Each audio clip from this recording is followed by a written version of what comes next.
In this video, I'm going to show you a step-by-step method to fix Fortnite Chapter 7 crashing on PS5. Like if the game keeps closing, freezing, or crashing right after launch.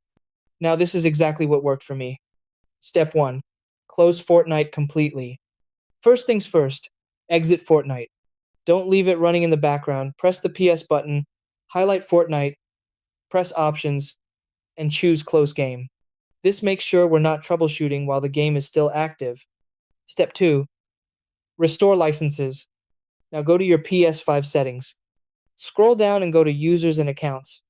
Then scroll down to Other and select Restore Licenses. Now click Restore. And wait a few seconds for the process to finish. This step is important because sometimes after an update, Fortnite can crash if the license data gets stuck or doesn't sync properly. Step 3. Update your PS5 system software. Next, go back to Settings again.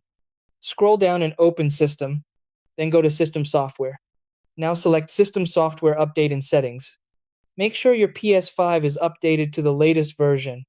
If there's an update available, click Update using Internet, install it fully, and restart your console if needed. Step 4. Make sure Fortnite is updated. Now go back to your home screen, hover over Fortnite, press the Options button, and select Check for Update.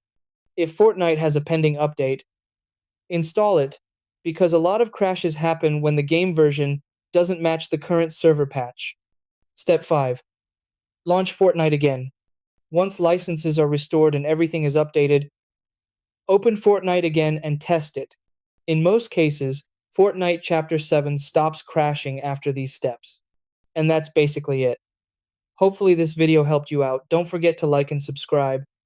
And thanks for watching.